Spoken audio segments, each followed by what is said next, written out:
when Moses led his people out of the house of slavery. Sumerian mythology. When the ice on the Caucasus melted, it triggered the flood. Eridu was one of the oldest, probably even the oldest Sumerian city. It is located in southern Mesopotamia under Tel Abu Sharian in what is now southern Iraq. According to Sumerian myth, it is the place where history began.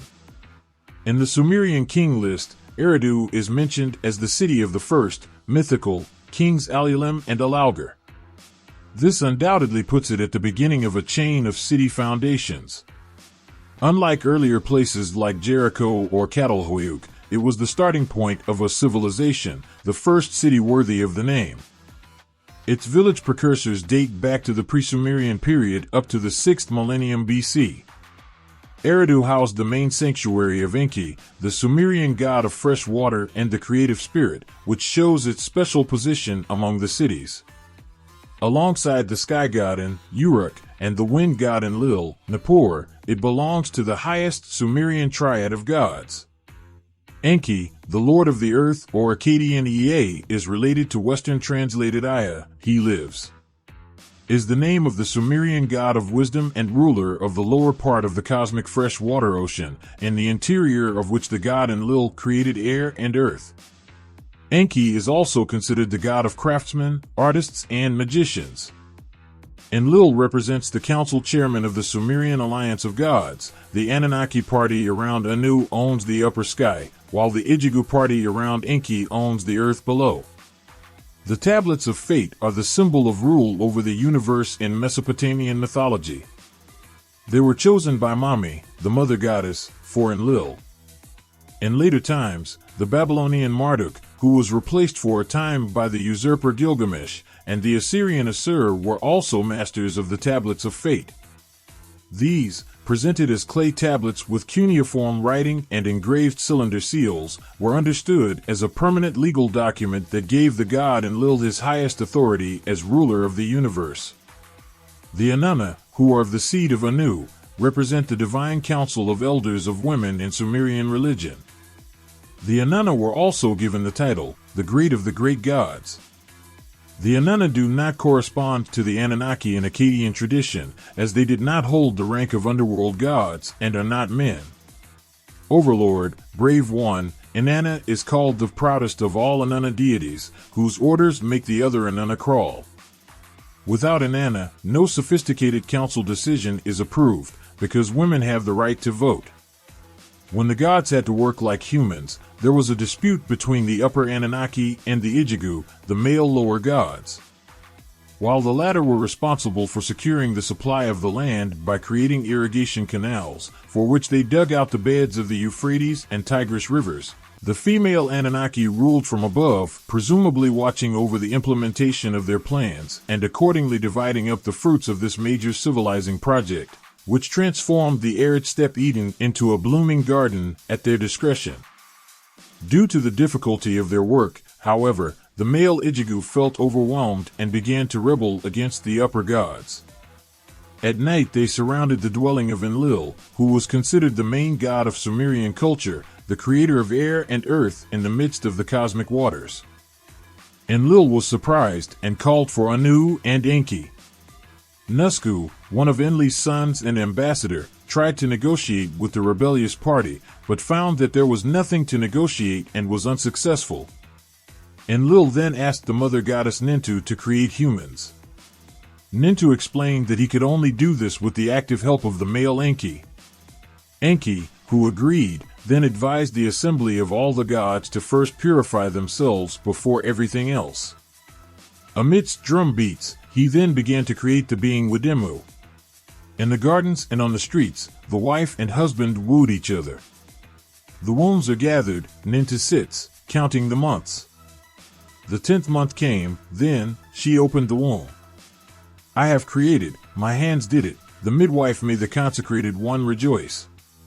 It is not good that man should be alone, therefore let us make a woman, Eve, who will help him and who will suit him.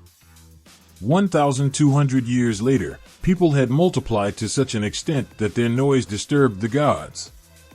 Enlil was outraged and decided that the underworld god Namtar would wipe out some of the people again with frost fever and influenza. A great mass extinction began. But Enki, probably worried that he would end up having to work again himself, approached his faithful priest Atreus and advised him the following: no longer should the other gods be worshipped, but only Namtar. The god of deadly diseases was so flattered by this that he had barely begun his pandemic work of eliminating people. After another 1,200 years, people had increased in number again and were roaming around like roaring herds of animals. Because the upper gods could no longer even sleep, Enlil sent his weather god Adad and, 1,200 years later, the fertility goddess Nisaba to devastate the land with storms and dry up the crops. But Enki always told his priest Atreus what to do about it. Only Adad and Nisaba were sacrificed, the other gods were left to starve. Adad and Nisaba were so ashamed of this undeserved privilege that they stopped their endeavor. Enlil was now completely angry with Enki and decreed that a massive flood should now wipe out all of humanity. In addition, he made Enki swear before the Anunnaki not to speak a word to humans again. Then he began to consult with the assembled gods about the exact date and duration of the flood to be unleashed. When Adad gathered the clouds and the winds began to roar from all corners of the world, Atreus and a few selected people climbed into the ship and sealed the entrance hatch from the inside with earth pitch. Like a pot, the ark now whirled down powerfully along the thundering flood on the waves from the opened heavenly sluices of the cosmic primordial waters. The other gods, however, suffered from hunger, since in the midst of the raging chaos they could no longer find people who could feed them through sacrifices. They wept over the enormous destruction. Atreus descended from his ark and began, with zealous zeal, to make a food offering to all the gods without distinction. How happy the gods were, who had been starving for so long! As if they were flies lured by the scent, they swarmed from all sides and began to feast to their heart's content over the fire of the altar for which they later endowed Anthraes, also known as Noah, with their immortality and gratitude, and settled him and his wife on the island of Dilmun, located on the far edge of the world. Enlil, however, who as a wise ruler was responsible for the well-being of this great culture, remained deeply angry with Enki, the guilty one, because of whose betrayal some people had once again managed to survive their planned genocide. However, Enki, as always never at a loss for creative ideas, devised a way that, according to his wishes, would be suitable for finally solving the problem that the quarreling gods had brought upon themselves.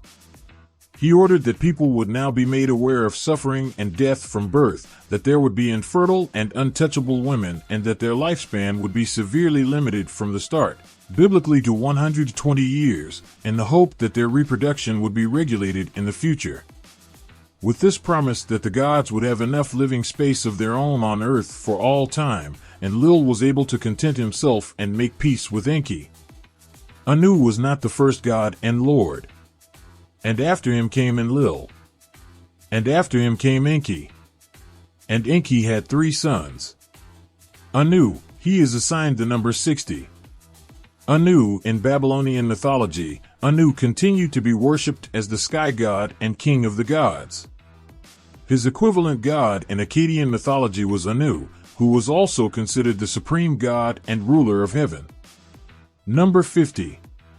Enlil, the god of winds, air, earth, and storms. In Babylonian mythology he was often identified with Marduk, the supreme god of Babylon. Marduk took on many of Enlil's functions and was also worshipped as a powerful storm god. Number 40. Enki, Ea. In Babylonian mythology, Ea remained the deity of water, knowledge, and creation. His role was also partially taken over by other gods such as Adad, also known as Iskar, the god of rain and storms. Enki, also known as Marduk, Prometheus, or Poseidon. Number 30. Nana, Sin, the moon god Nana was also worshipped in Babylonian mythology, but often remained in the shadow of Sin, the moon god of Akkadian mythology, who served similar functions. Number 20. Shamash, Utu, the sun god Shamash maintained his importance in Babylonian mythology and continued to be worshipped as the god of light, justice, and law. Number 10. Ishtar, Inanna. Ishtar was also worshipped in Babylonian mythology, although she was sometimes associated with other goddesses such as Astarte or Ninurta, who were also associated with love, fertility, and war. Excerpt Akkadian mythology. Sin, better known as Hadad, also known as Ishkur, Ramman, or Satan. Sin, the strong striking, thunder god. Often depicted wearing a horned helmet. Or also known as Zeus, Horus, or Baal. When Sin, Samus, and Ishtar tried to share world domination with him and sent his child, the seven gods, against Sin, who surrounded Sin and thereby triggered a lunar eclipse. Only Ea could free Sin.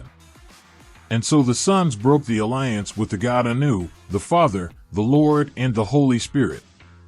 In the myth of Ishtar's descent into hell, Carnugia, the land of no return, is described in more detail. Ishtar turned her mind to Carnugia, the land of no return, to the dark house of Irkalla, to the house who enters it does not leave again, on the path whose tread is without return, to the house whoever enters it lacks light, where dust is their hunger, clay is their food, they do not see the light, they sit in darkness. And here begins the story of the Old Testament. Long story short. The story of Ham, Shem, and Japheth. One stayed, one was bandaged, and one left. Perhaps one died. Sin wandered off. He was seen in Mecca and in Yemen, he went to Iraq, then to Iran, Turkmenistan, India, perhaps as far as China. Then he turned around and made a loop over Kazakhstan, further west.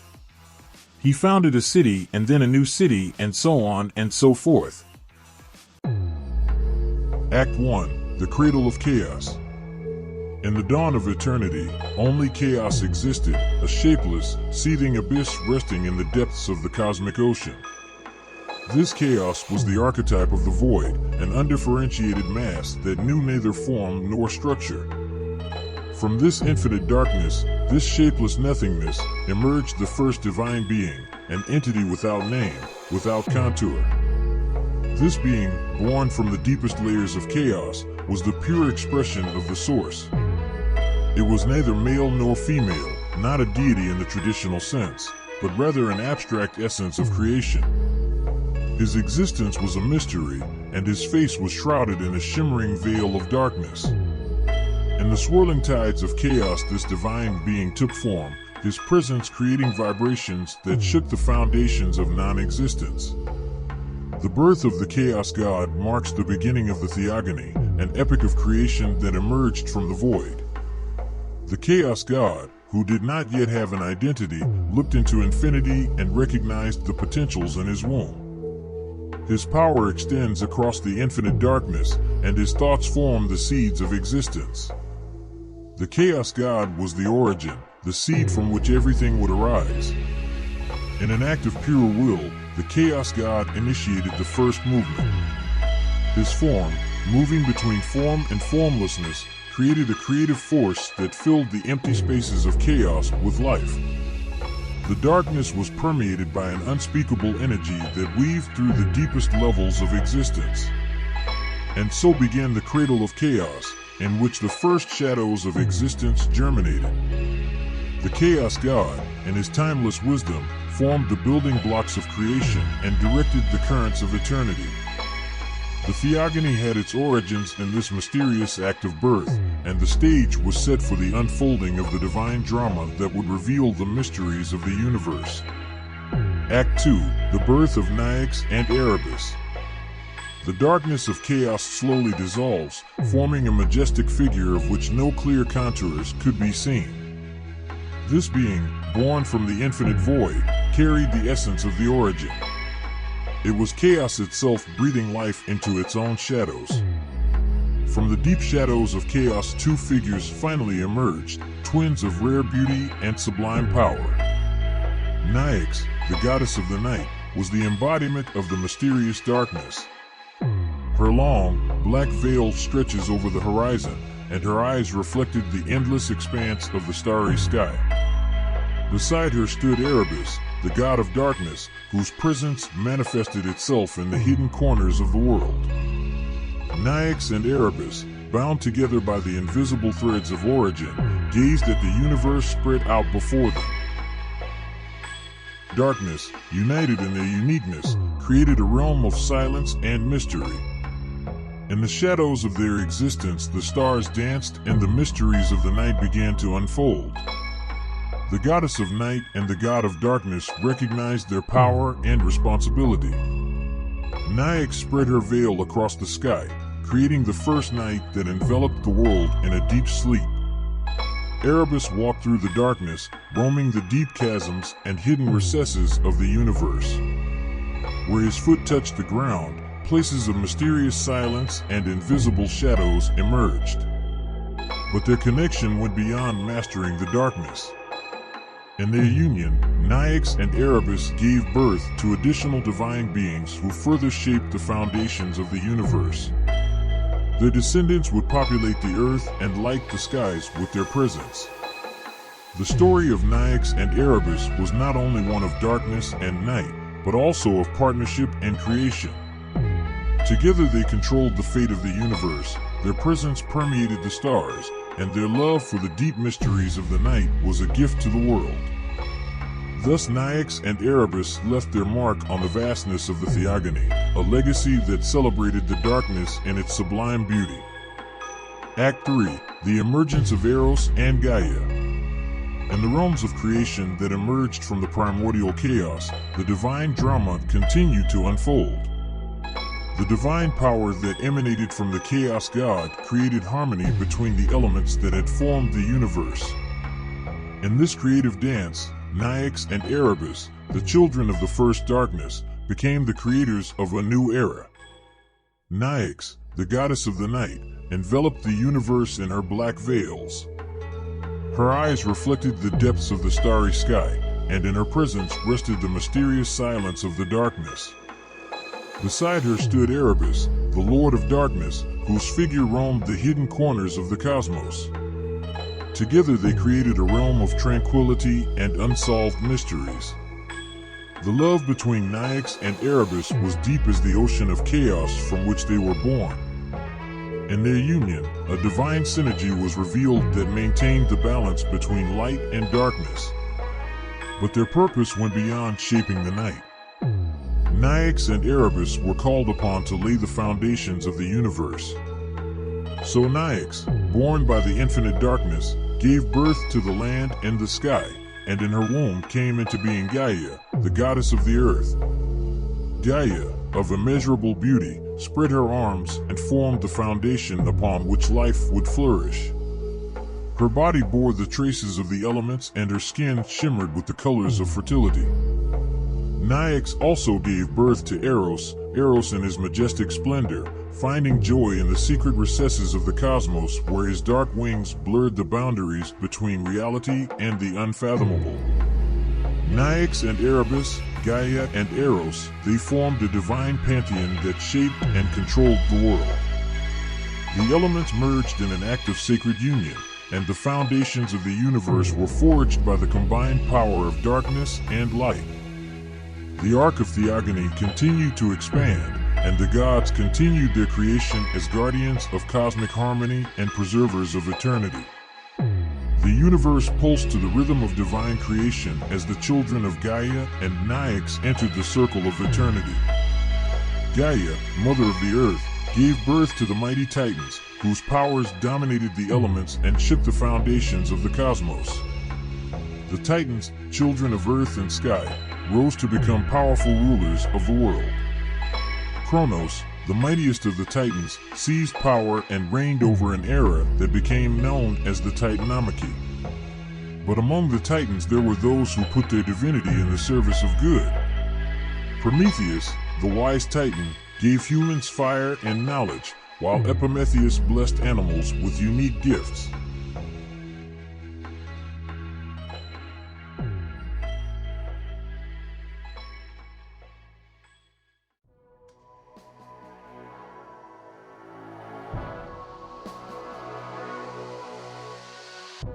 Act 1. The Birth of the Cosmos.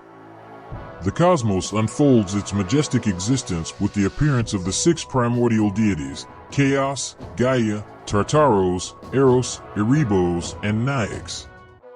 In a truly divine dance of origin, Gaia, through the love of Eros without any copulation and sleep, gives birth to Uranus, the sky, the sublime Maria, the majestic mountains, and Pontos, the endless sea.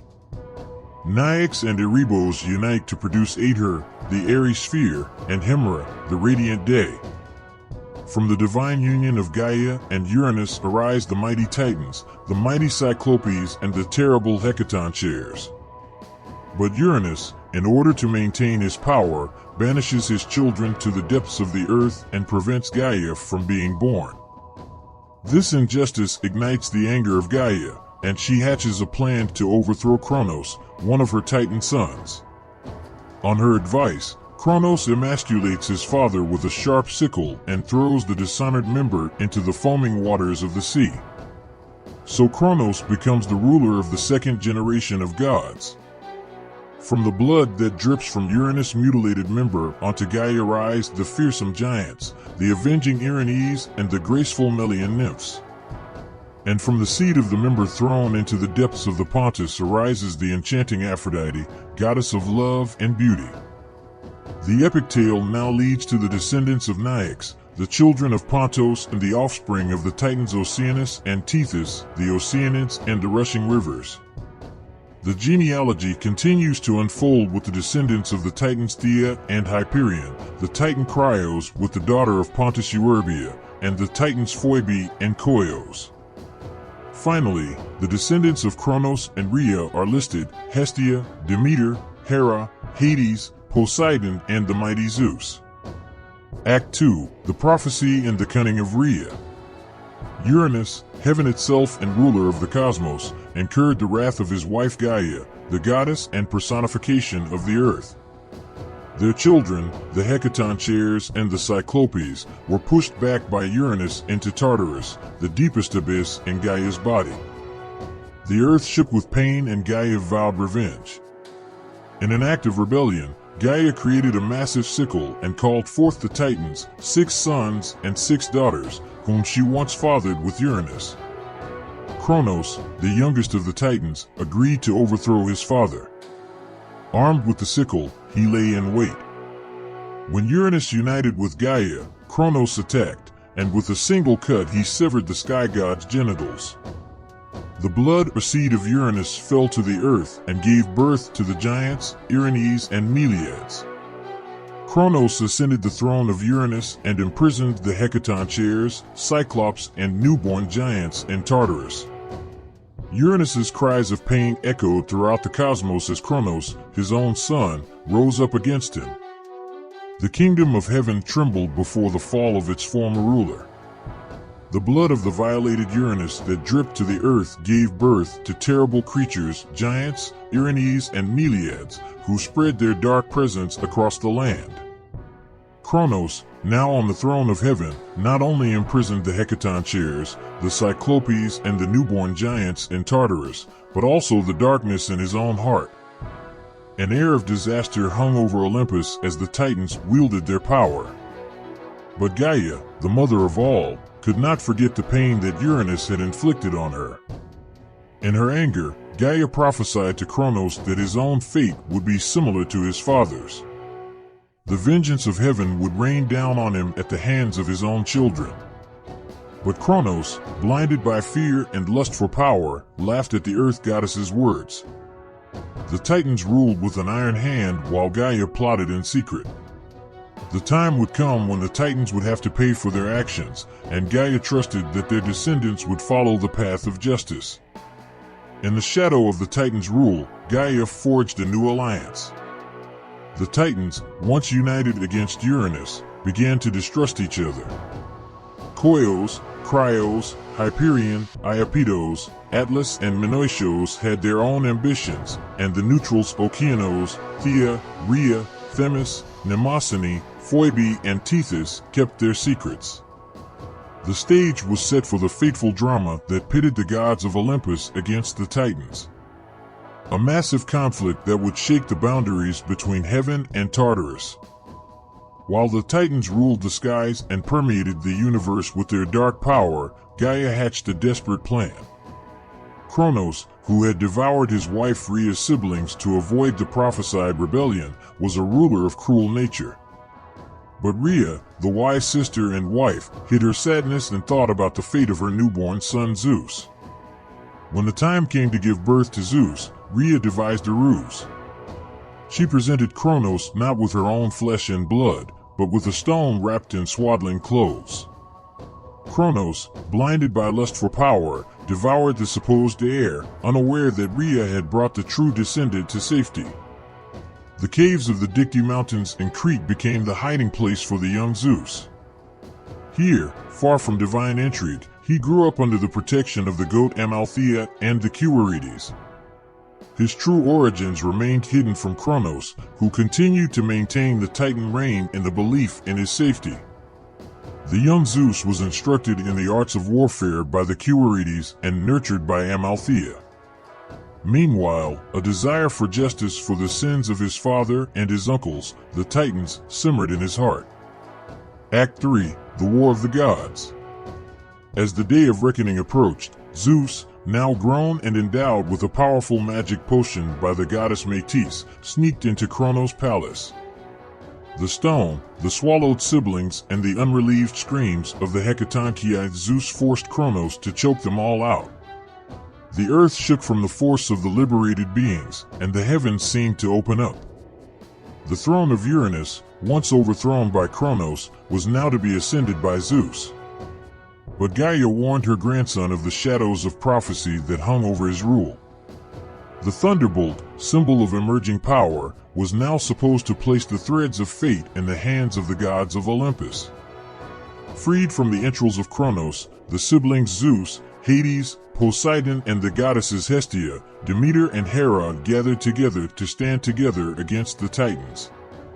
The war between the Olympians and the Titans unleashed a massive battle that shook the foundations of the universe. Zeus, carrying the wrath of heaven in his hands, slew the monster camp, who guarded Tartarus. The Hecatonchii, once banished into darkness by Kronos, were freed and entered the fight alongside the Olympians.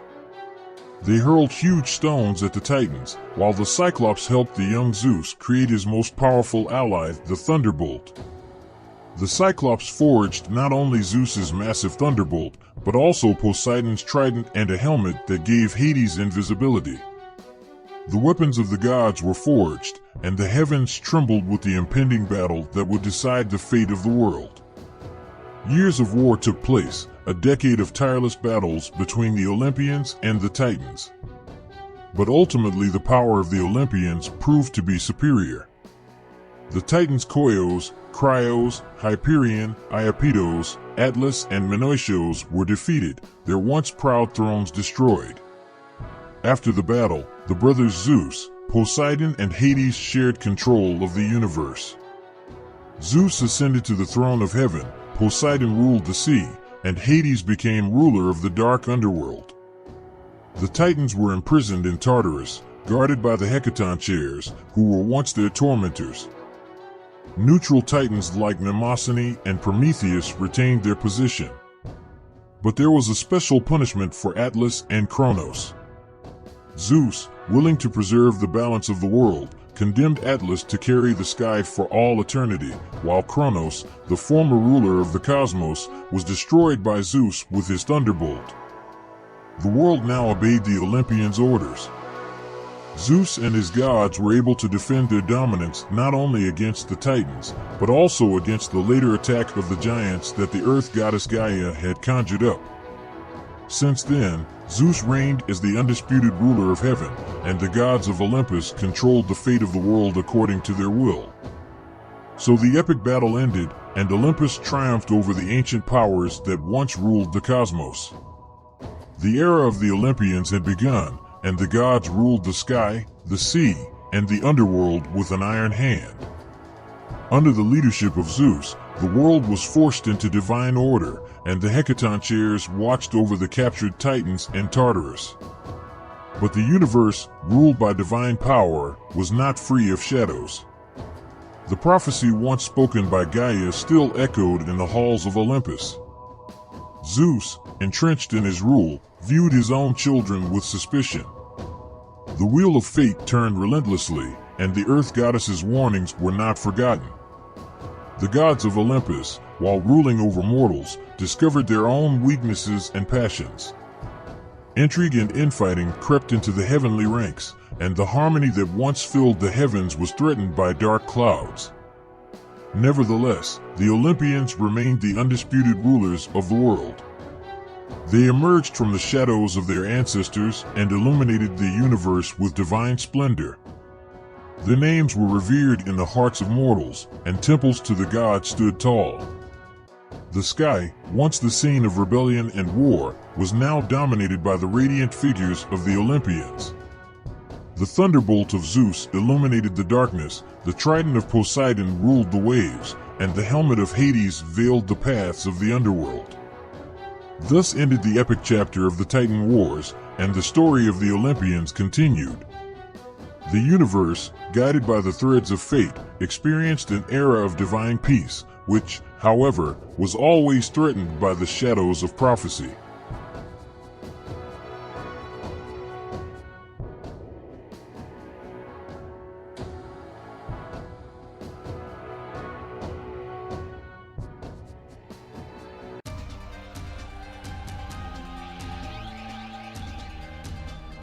Act 1. The Rise of the Olympians. In the times following the gods' bitter war against the Titans, when the heavens were filled with resounding cries of victory, Zeus, Poseidon, and Hades ascended the majestic Mount Olympus to rule the world in divine unity. In this division of power, Zeus ruled over the vast firmament, Poseidon over the endless floods of the seas, and Hades over the dark abysses of the underworld. The fallen Titans were banished to the deepest depths of Tartarus, while Atlas and Kronos endured separate punishments for their rebellious pasts. But the earth goddess Gaia, mother of the Titans, harbored a burning anger in her heart over the capture and punishment of her children. In a surging storm of indignation, a new breed arose from the connection with Tartarus, the giants. These powerful beings were destined to storm Olympus and threaten the power of the rising Olympians.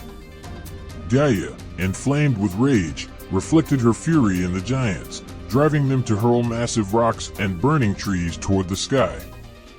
The giants, incited by Mother Earth herself, were the instruments of their cry for revenge against the rising power of the new gods, who now ruled over the world as the sons of heaven. Act 2. The Prophecy and the Call to Heracles. The oracle, that ancient source of prophecy and divine wisdom, revealed a dark truth to the Olympians. The giants, created from the wrath of the earth itself, could not be felled by the hand of the gods. An insurmountable barrier seemed to stand between the heavenly powers and their rebellious offspring. Shaken by this ominous prophecy, the Olympians decided to call upon a demigod of extraordinary power and bravery to help them. Athena, the goddess of wisdom and war, turned to Heracles, the son of Zeus, who had already successfully passed many trials and adventures. Heracles, endowed with the strength of his divine heritage and the fearlessness of a true hero, agreed to support the gods in the fight against the unstoppable fury of the giants.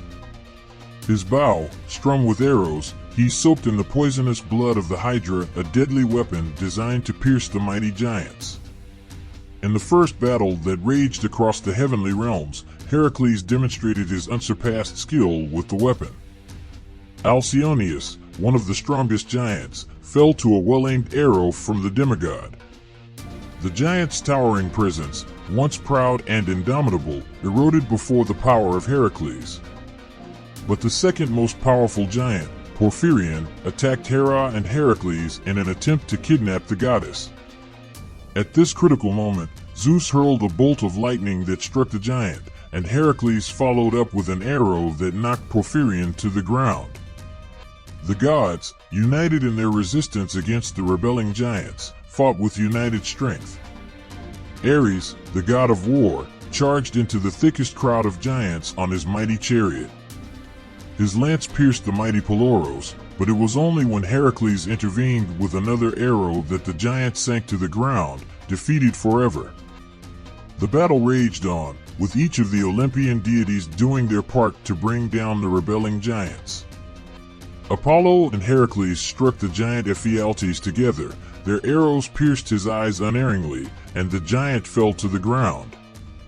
Dionysus, the god of wine, killed Eurytus with his thyrsos. Hecate, the goddess of magic, burned Clytios with her torches, and Hephaestus, the blacksmith god, hit Mimas with a red-hot iron, which fatally struck the giant. Onkelos tried to escape, but Athena, the wise warrior goddess, threw Sicily upon him, an island as heavy as fate itself. In another decisive blow, she killed Pallas, the giant, and from then on used his skin as her shield. Poseidon, the sea god, threw Naxyros, part of the Dodecanese archipelago, at Polypodes, another of the giants. Hermes, the cunning god, invisible through the cap of Hades, killed Hippolytus, a giant who fought with fierce determination. Artemis, the goddess of the hunt, found her target in Gratian and shot him with a well-aimed arrow. The Moiras, the goddesses of fate, also contributed to the bloody slaughter, killing Agrios and Thoas with their bronze clubs. The rest of the giants, struck down by the overwhelming power of the Olympian gods, met their end under the merciless lightning bolts of Zeus and the unerring arrows of Heracles. The once proud and indomitable giants now lay defeated and disempowered, and the heavenly gods were victorious in this bloody battle. Enraged by the renewed defeat, Gaia, in her anger, gave birth to Tartarus, another creation of mischief, Typhon, a monster of unimagined strength and terror. The Gigantomachy, engraved in the annals of the history of the gods, left an indelible mark on the universe, and the sound of the epic battle echoed long beyond Olympus and the world. The heavenly heights echoed with the victorious battle against the giants, but the slaughter was not yet over. Continuing the epic conflict, the gods continued to wield their supernatural powers against the remaining giants who desperately rebelled against heavenly superiority. Act 3. The Wrath of the Earth and the Birth of Typhon. Despite the gods' triumphant victory over the giants, the earth, animated by the unwavering anger of her Titan mother Gaia, could find no peace. In an act of infinite bitterness and sinister intent, Gaia fathered the terrible Typhon with Tartarus. This monstrous beast, of unparalleled strength and unrelenting fury, would bring corruption to the gods and challenge heavenly rule. Recognizing that the terrible Typhon posed a threat of cosmic proportions, the gods gathered to form a plan to defeat this unimaginable force. In an act of divine unity and determination, they decided on a united attack against the monster that had risen from the depths of the earth. The gods fought relentlessly against Typhon, their heavenly forces against the dark power of the monster. But in this desperate battle it became clear that a new strategy was needed.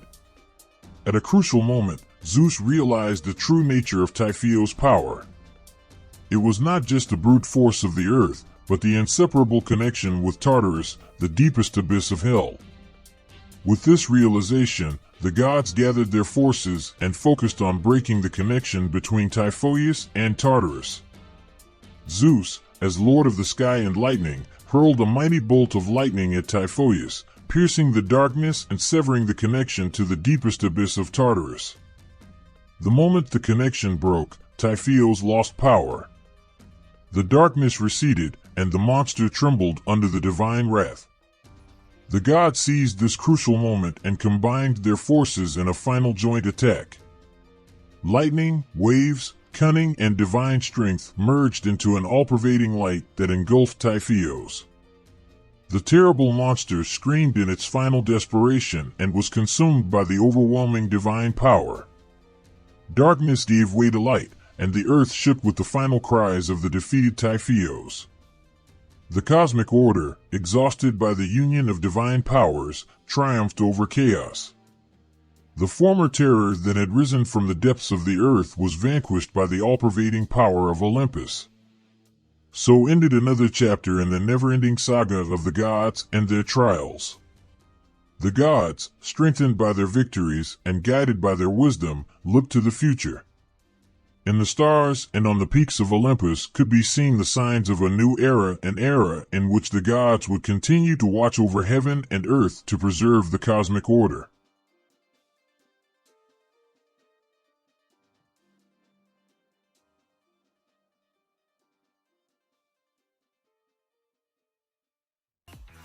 But then he received a message from his brother from Mesopotamia. Moses led his people out of Egypt, out of the house of slavery. And so they renewed their covenant with God, the Father, the Son, and the Holy Spirit. Sin came, made a loop over Greece, and the Dorian migration began. The Heraclids came and conquered the Mycenaean barbarians, and with them Hellas and the Sea Peoples came to Mesopotamia and Egypt. Earthquakes shook the land as Moses led his people to freedom. Like locusts, sin ate his way through the land until nothing, absolutely nothing, was left. After conquering Greece, 3 cities were founded: Corinth, Athens, and Sparta.